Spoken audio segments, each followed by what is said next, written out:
Dave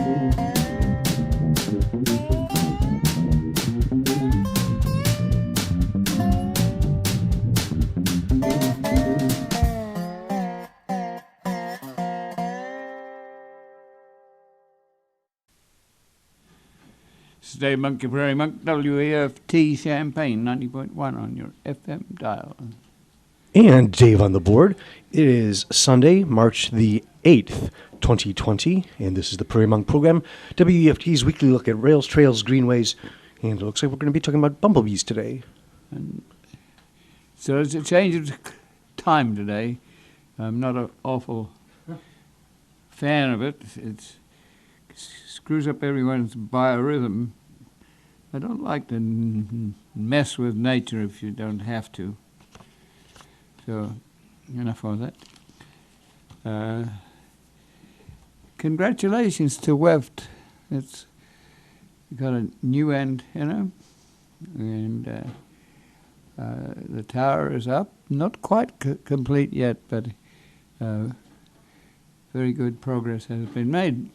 We might want to point out really briefly, if you're noticing that our signal is kind of weak, you're used to hearing it come through more strongly, the FCC requires that when you move your transmitter to a new place, you have to be really careful that you're not now interfering with other frequencies, other radio stations. So we have to be at half power for several weeks now, and eventually the FCC will give us the go-ahead that we aren't messing with any other frequencies, and then we'll go back up to full power. So please bear with us. If possible, you are welcome to listen to us online at weft.org. Yes.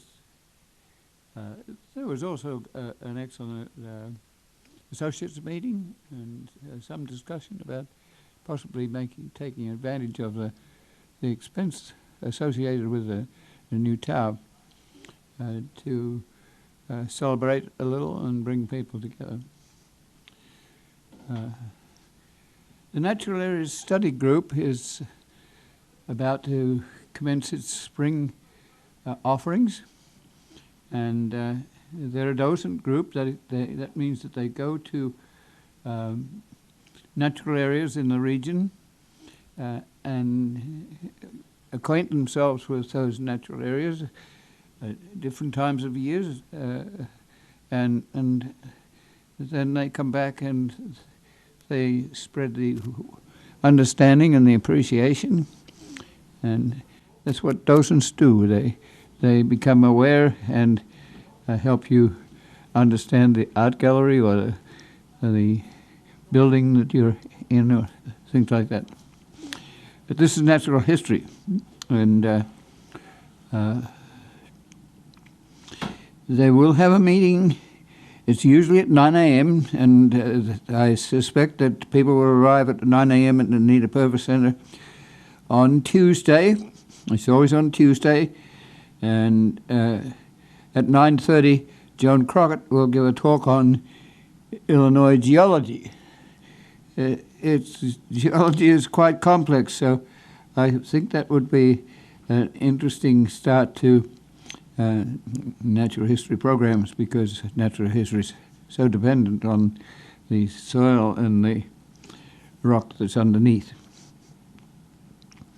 mostly glaciation. The field trips start at 9 a.m. on Tuesday morning. Carpooling is encouraged, and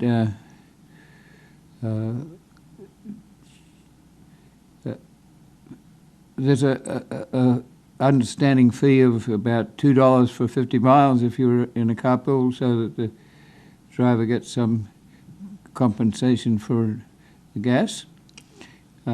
And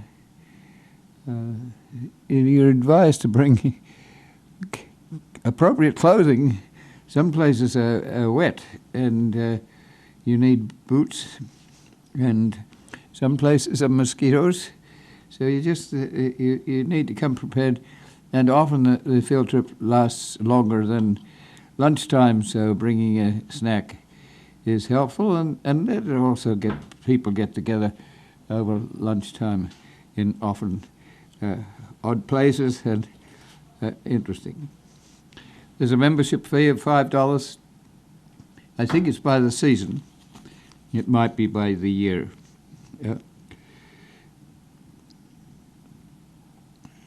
Field trip sites include the Anita Fervor Center for the first one is about the geology. The 17th of March is Collison March and skunk cabbage. Skunk cabbage is already growing, and it comes out very early in the season, and its leaves do smell like skunks. So, but it's rather a unique species, and it only grows in certain places. And so Collison has some, Forest Glen has some, and you can encourage it to grow. It has a spade like an arum lily, and the central part is interesting and colourful, a sort of maroon colour. Allerton Park is March 24. Heron Pond, Walnut Point. Some of these places are out of town. Walnut Point is south. Lodge Park is wonderful at April 14th. It's right near to Monticello. Whiteside Park is down near Charleston and has had the background of a botanist.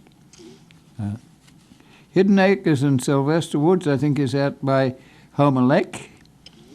May 5th is Forest Glen.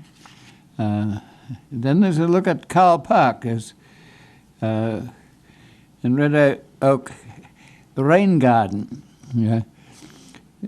Carl Park is kind of a place for people near to the Urbana High School, and people like Bernadine Stake and the Stake family and a whole bunch of people along the one side and the second side and the third side of Carl Park have a vested interest in that park. And Bernadine passed recently, and they've planted 2 new trees, because you can't have all old trees in the park. You have to have young ones coming on. Then there's Bonnie's Prairie, which is up near Watseka. We've had someone from Watseka on the WEF sessions just recently, and we were talking about some of the things that go on in and around Watseka.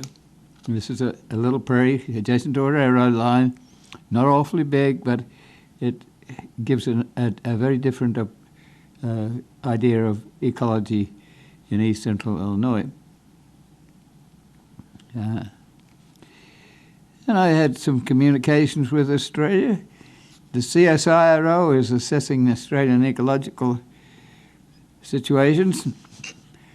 In 200 years, they've lost 76 known species have already been extincted.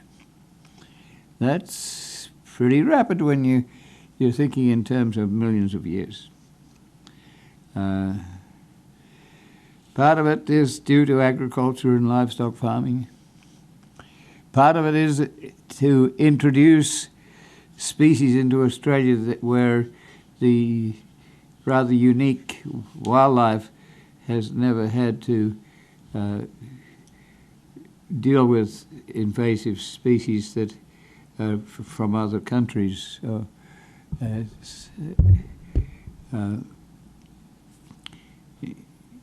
the classic example is the rabbits. It wasn't destroying the native, but it was. The rabbits multiplied and didn't have any predators, and so they're massively taking out all the native as well as the cultivar plants. The bicycle trails are doing well in Australia, especially one that's up to the Alps. It's on a railbed that runs gradually uphill. It was used to take in equipment for the Snowy Mountain hydroelectric systems, and it's been vacated and converted into a trail. The Pollinatarium has encourages speeches every so often, and so this Saturday, the Pollinatarium had a Mandy Kangas from the Department of Entomology. She's been doing field studies of natural areas and farm set-asides that give some opportunity for bumblebees especially to move around. It also applies for birds and other creatures, but when creatures have a limited amount of distance that they can move, say it's 5 kilometers or something like that, then you're in danger that they can't move around. If they go further than 5 miles and it gets cold, they may not get back to their original place. If you were wanting to have a bumblebee go from east central Illinois to east central Indiana, that may be 30 or 40 miles, maybe just 8 miles. But it's too much for a bumblebee. You don't have that much energy. So what can you do about that? Well, Mandy has been, Maddie, not Mandy, and has been looking at sites, and farmers often have corners that are not easy to cultivate, or they're purposely put in drainage areas that have natural vegetation. So she's been assessing these.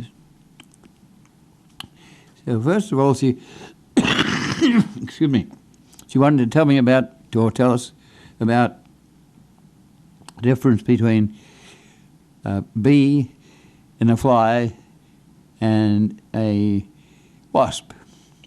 Bees have 2 pairs of wings. Flies have 1 pair of wings and vestigially little wings behind. And wasps often are helpful in your identification because they have narrow waistlines.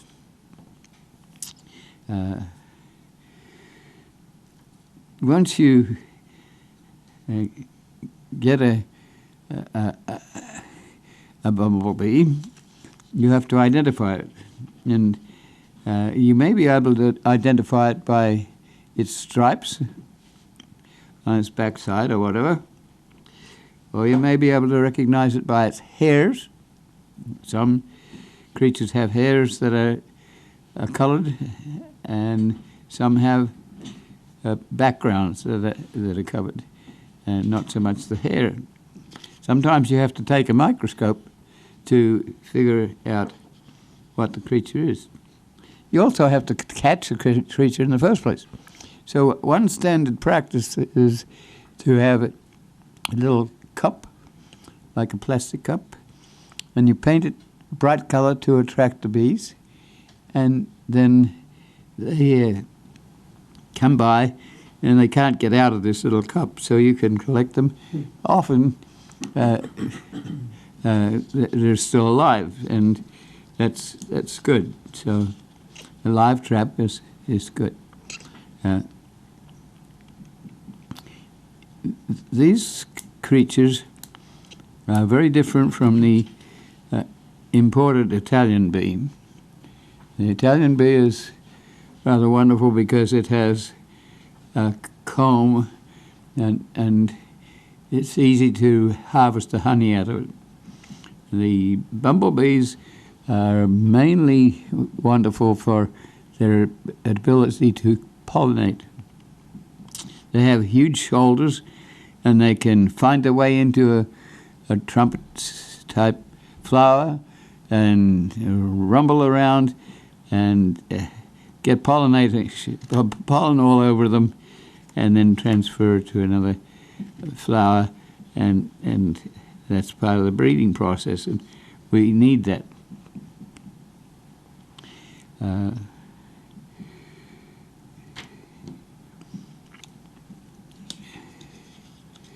One of the distinguishing features is eyes. So you get to be used to looking for eyes, and bumblebees especially have pollen sacs on their legs, and that's easy to recognize.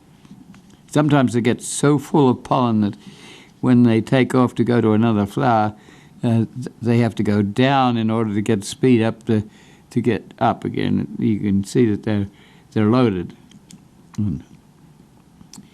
Some bumblebees are very specific. They're specific for an area where you might have a range of species that they can work with. Some are very specific for a particular plant. There was one mention of a yucca in Arizona area, where if you break open the yucca, the bumblebees are in the hollow area of the yucca. Yeah. So they can be very specific.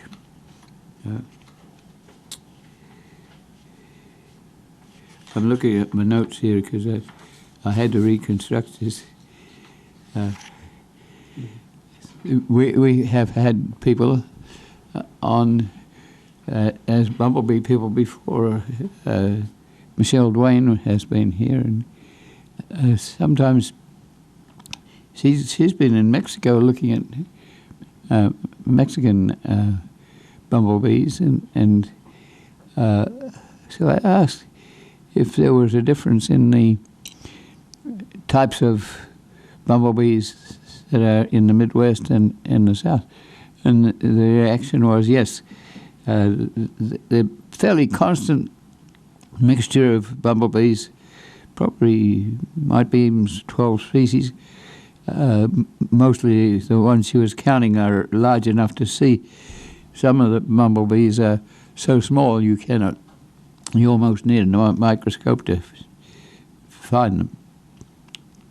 But as you go further south, they apparently get to be a little darker, and we wonder what will happen as climate changes. Will bumblebees be able to move with the climate? So there were people there who were wondering how they can work with climate change. Because you get questions about what can I do? And the what can I do often leads to backyard gardens that are not always adapted to bumblebees. Bumblebees like to be in sort of natural trash, and they can handle mud, and they find a little tunnel and overwinter in the tunnel along with some of the larvae. So in spring, the female comes out. The males don't usually overwinter. The female comes out and more or less hatches the first brood out. So you have to look after your bumblebees, and if you see one around that looks like she might be breeding or incubating her first tribe of larvae, then you need to help. Perhaps sometimes a little bit of moisture might even help the situation.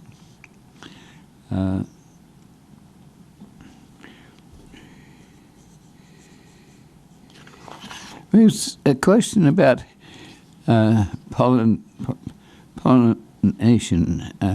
and how do you encourage bumblebees as distinct from regular bees? Is there a competition between the two? It seems to me that nobody's quite sure what effect Italian bees have on bumblebees, and they seem to be able to live and together. There's a question of whether you plant cultivars or native plants. Some of us are fearsome of pollinated plants that are very good pollinators. One of them is sweet clover, yellow and white sweet clover. They're hay crops that can be harvested 8 times a year, and the plants love it. They have excellent root systems. They produce their own nitrogen because they're legumes, and they're excellent pollinators. But when I drive down a road and see yellow in June, then I worry, because some of those roadsides are the only places where we have any prairie left. So how do we balance pollen gardens with remnant prairies? There's a tendency to look at remnant prairies as a little bit scrawny. There's weeds there, there's invasives there, so it's fairly easy to say, let's smarten that up with a few black-eyed Susans or other cultivated plants. But that really bites into the remnant nature of the prairie.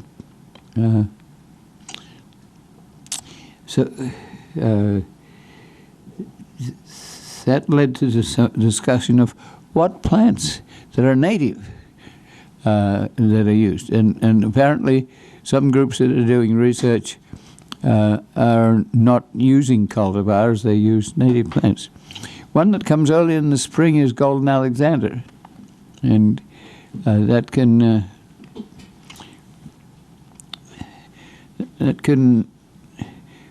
be a little on the aggressive side, but it's a good pollinator. There's a beard's tongue. These are plants that come fairly early in the season. Then around June you get yellow coneflower, and then later in the year you get the rosinweed and New England aster. If you're in an area where there's sophiums, you may get compass plant and dock. There was some discussion about pollinators in the Chicago area.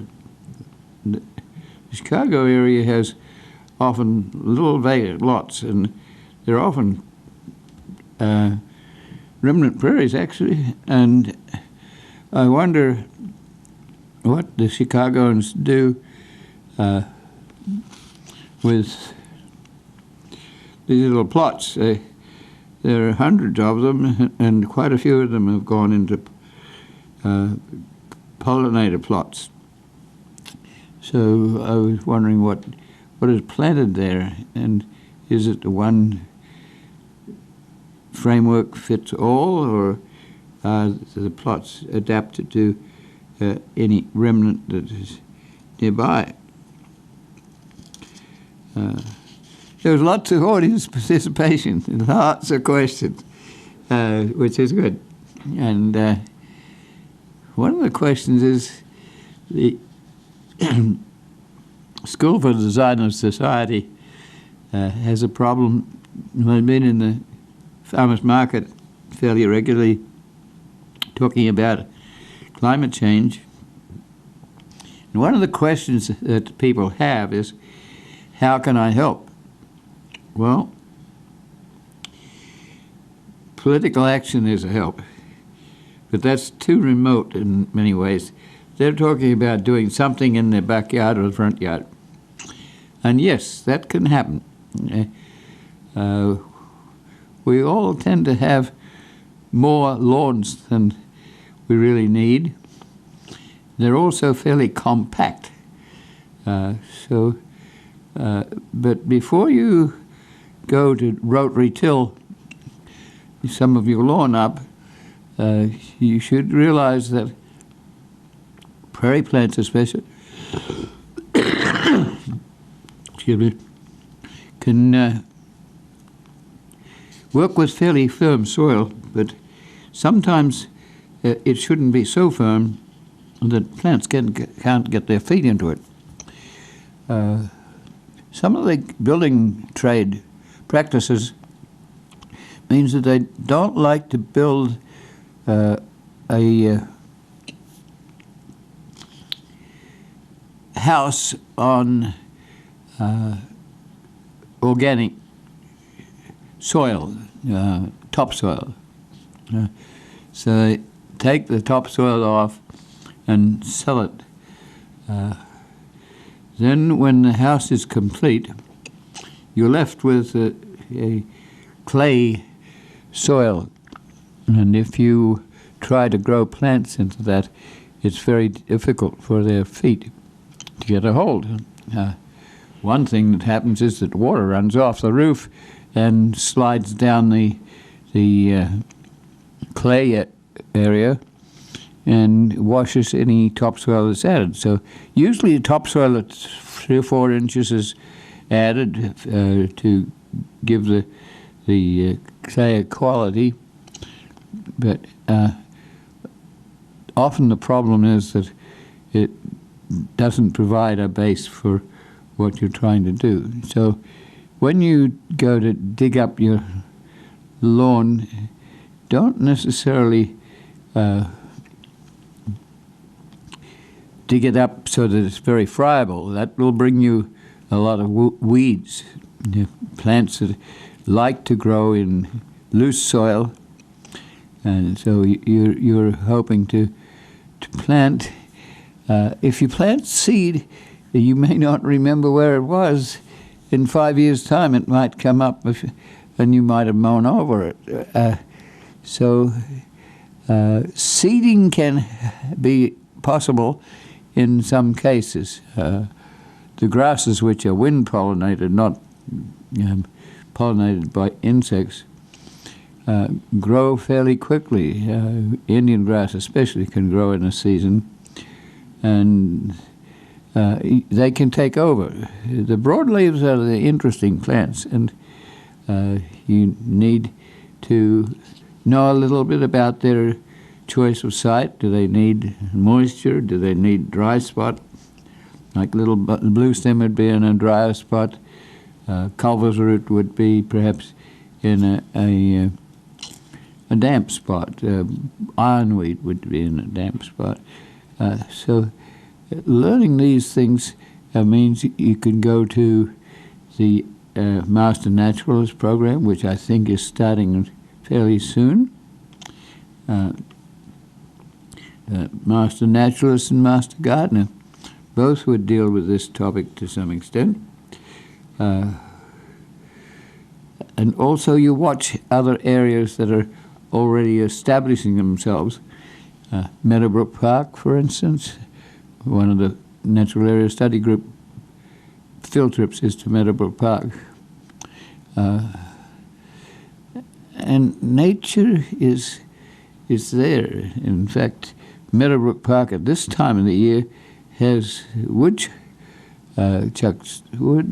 woodchucks, but a bird that is very much a ground bird, and it finds its place in some of the litter that you would find bumblebees in, woodcock, and that it's so entrenched in this lower site that you can even miss it unless you almost stand on it, and then it will flutter and move away very quickly and make a lot of noise about it.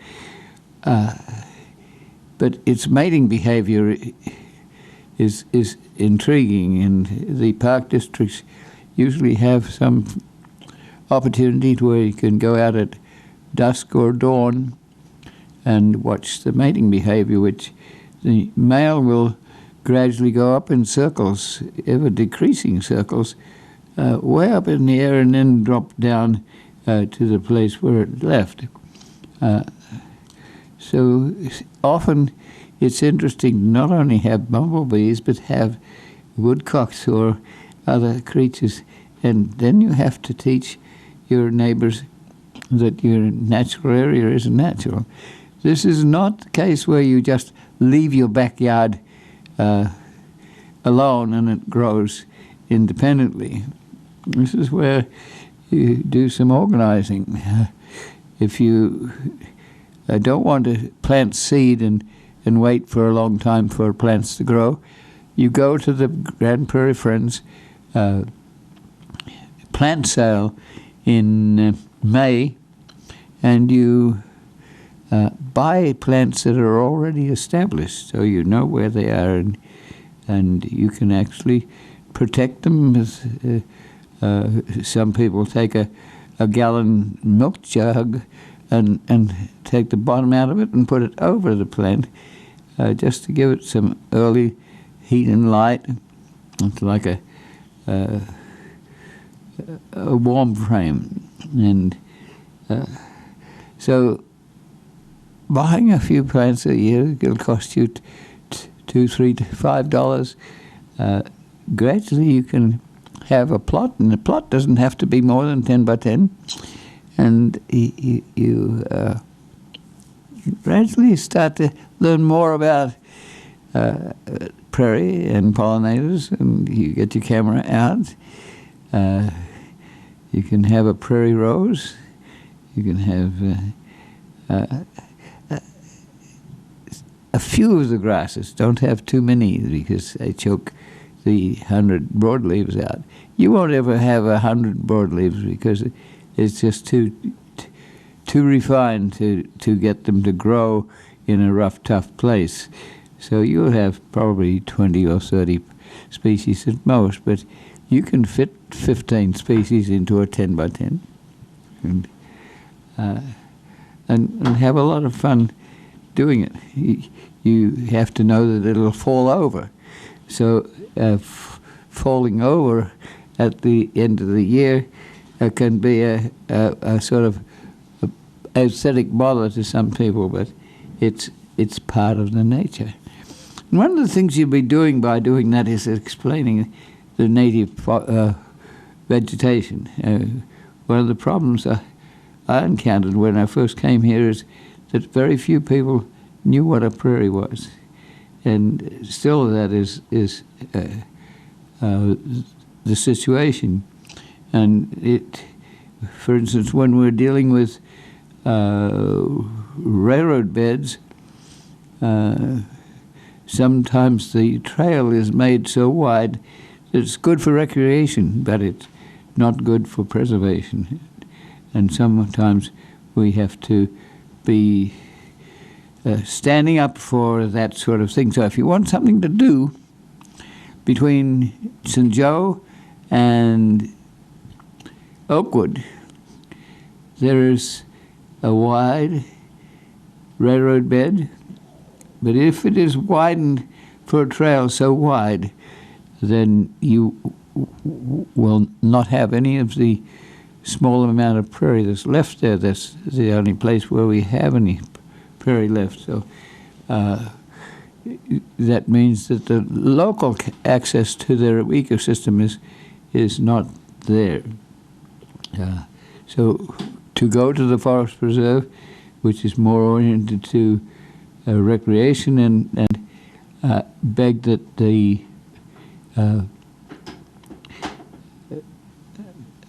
69 or 100-foot wide corridor be preserved on either side of the corridor.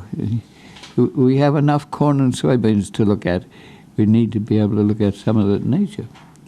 So when I'm talking to people who ask, what shall we do or what can we do, is you get educated. You read books.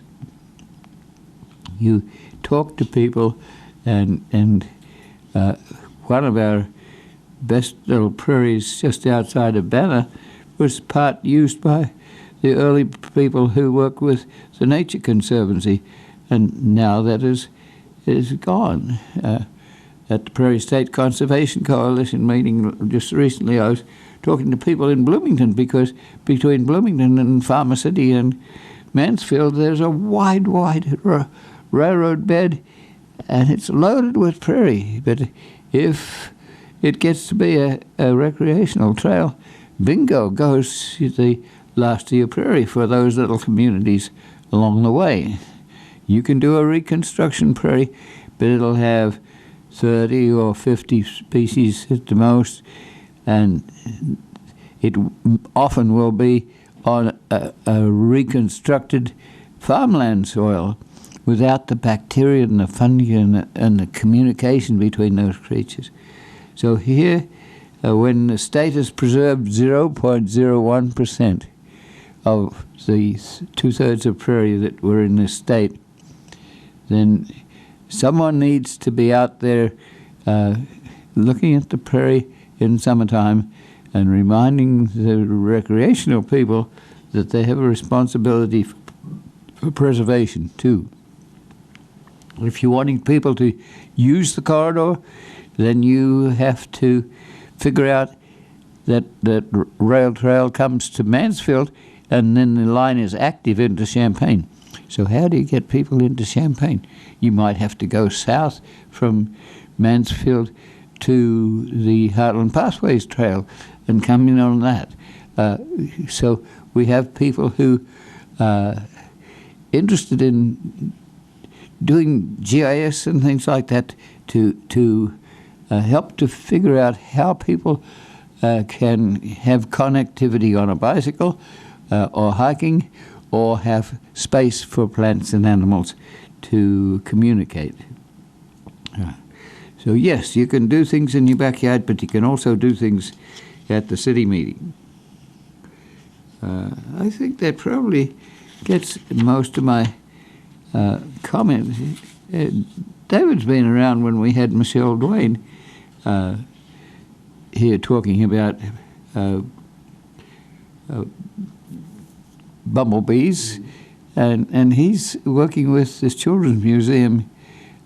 So, David, do you have any comments about, do you have bumblebees over there? We sure do. We have pollinator plants right out in front of the Children's Museum, and in the courtyard, which is part of the museum itself, the outdoor area, we actually have put quite a few pollinator plants out there. So in the summertime, you see lots of bees flying around. One of the things I get to do, I'm one of the science explainers at the museum, so I'm out there in the museum talking about the science behind the various exhibits that we have.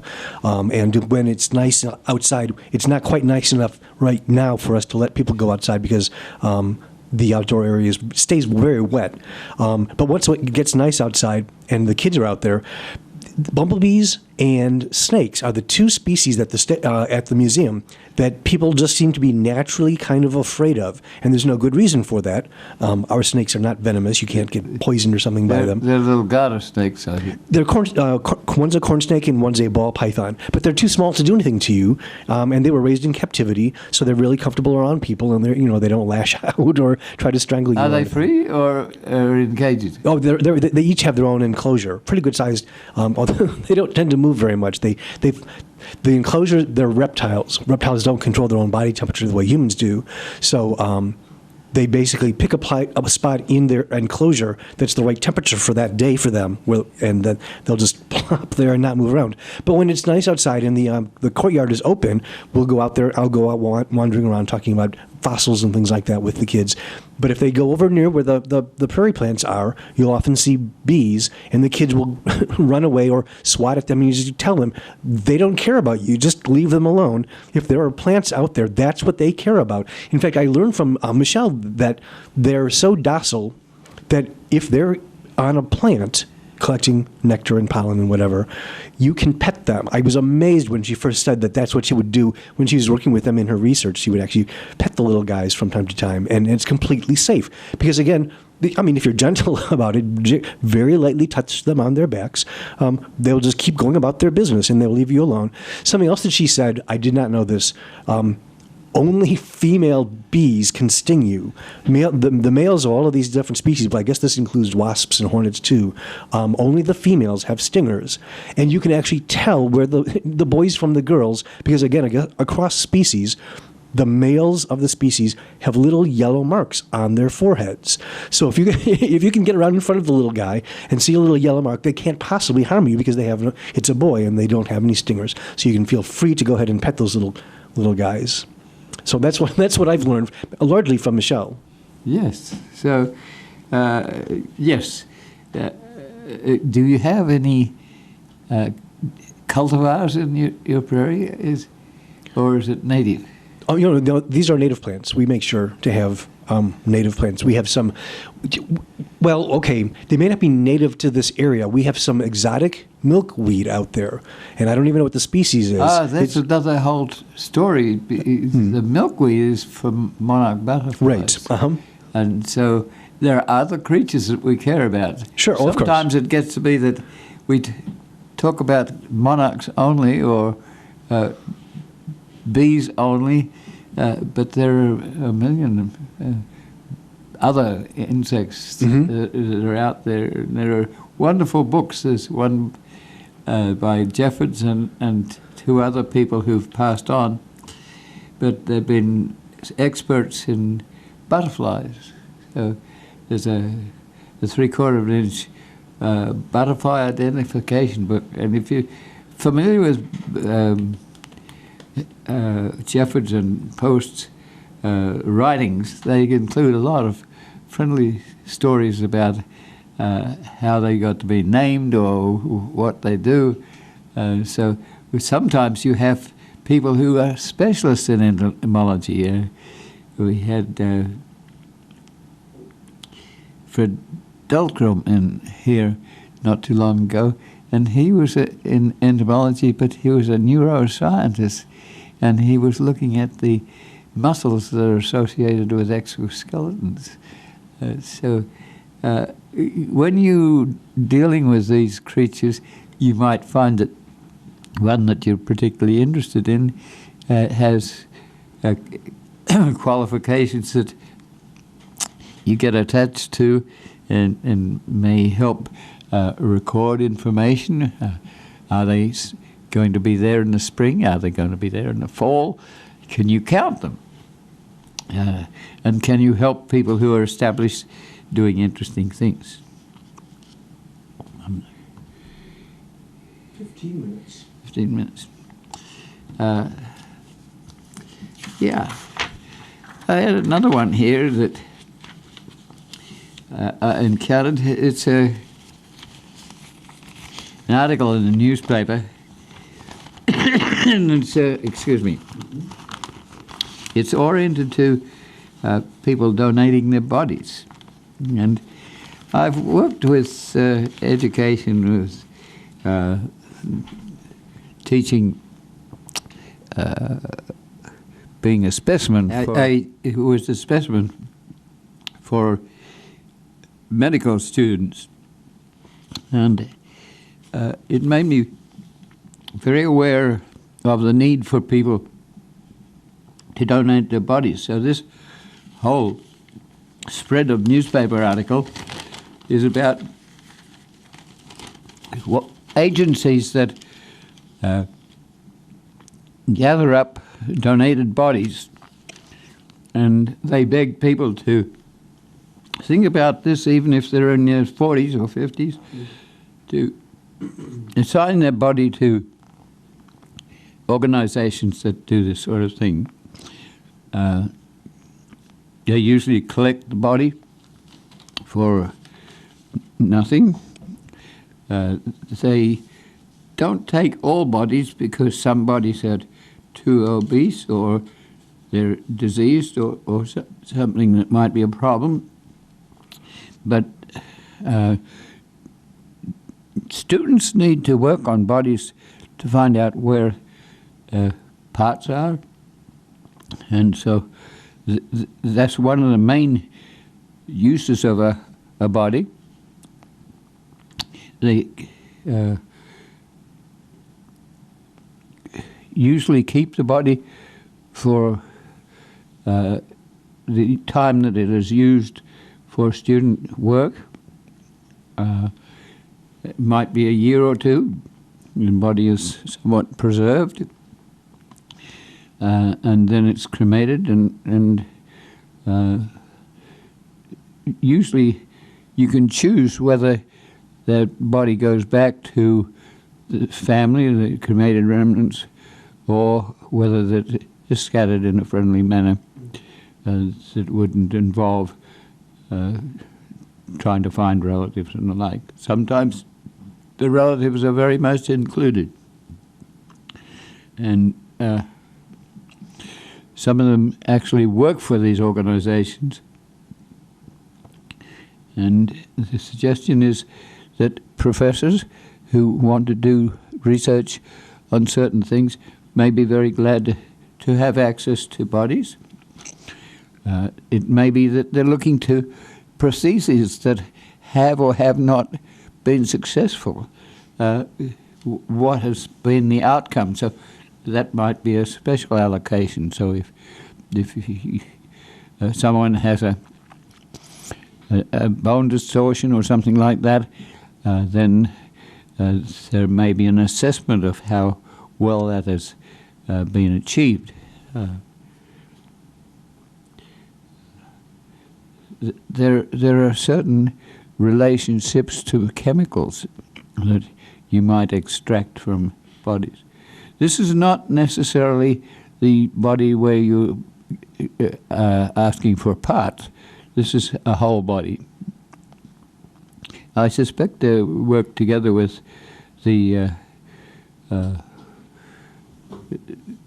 part donation also, but that's often with a living person to a living person, and a different thing. Often they're run by universities. In every state there is an organization that will need, perhaps for teaching, as many as 70 bodies a year, and it is traditional that people who are educated enough to understand this are often the ones that donate, and the organizations are very grateful for that. They often will transfer bodies to other institutions, and they will charge for them because there's a lot of administrative work that goes with this, and there are lots of rules and regulations. You just can't move bodies around easily. But I think I want to suggest how you do this. There are usually, in association with the universities, some outcome that allows you to work with within the framework. So you do a little phoning around, and you'll find that this is quite a productive event, and a rather friendly one for you to know that your body is going to be used another time. The heading here is people who give bodies to science aim to make a difference. And we need you, and think about doing that sort of thing.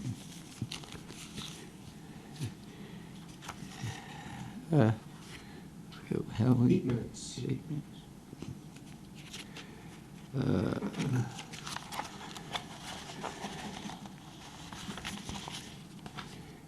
So I had a long discussion with the School for Design of Society, because they're getting these questions about what shall I do. So think about contributing to that. It's the school is associated with the Independent Media Center. All these organizations have a tough time surviving, so indirectly, when you work with independent media or WEFT or whoever, you're contributing to an overall plan that it means you might be able to do something interesting. So this week, I'm going to be going to geography special problem class, where they're looking at transportation between Champaign and Monticello. It is a huge problem for bicyclists especially, because the more direct route is to go out Springfield Avenue with a bicycle and continue on Route 10, and then, but Route 10 is heavily traveled by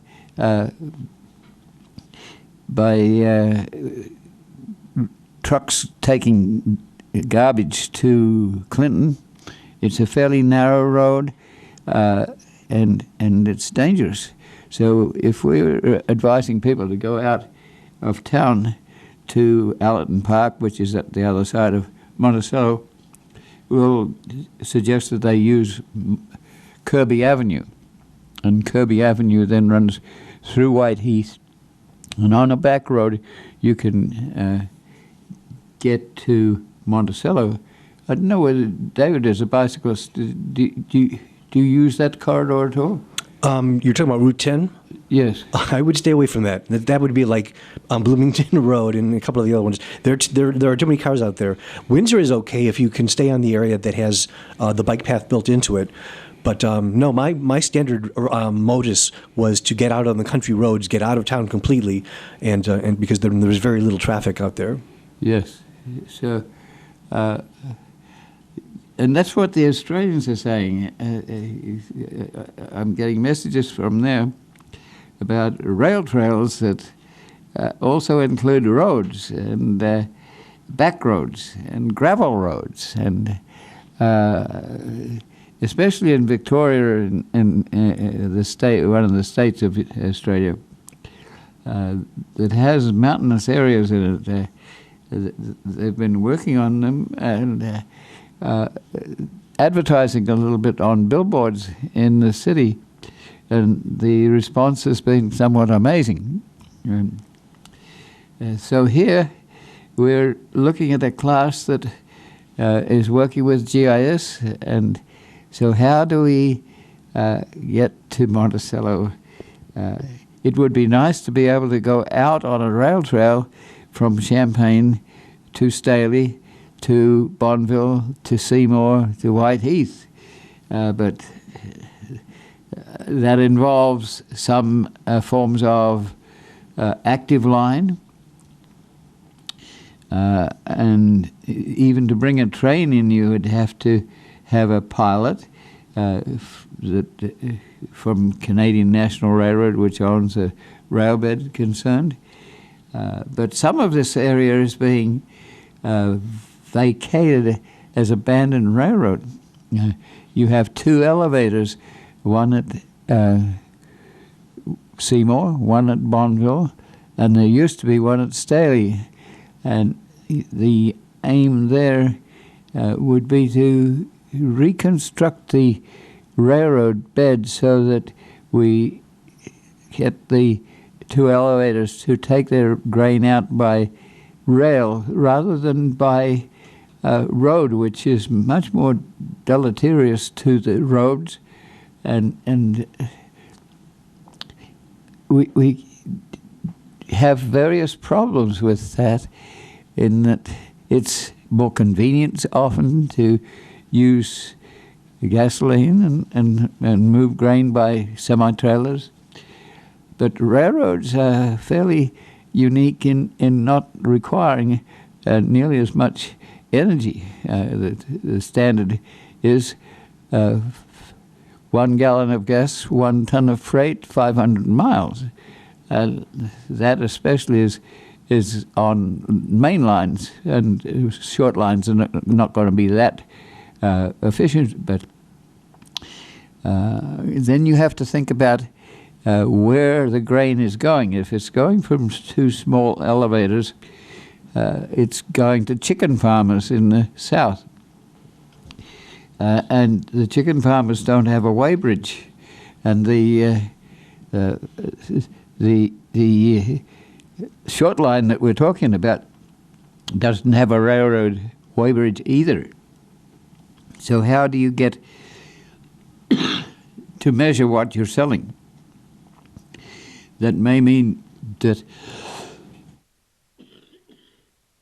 excuse me, that not only do you have a need for an outlet, but you need to weigh your product, which could cost a few $1,000s to put in a weighbridge that would take a fairly large grain truck.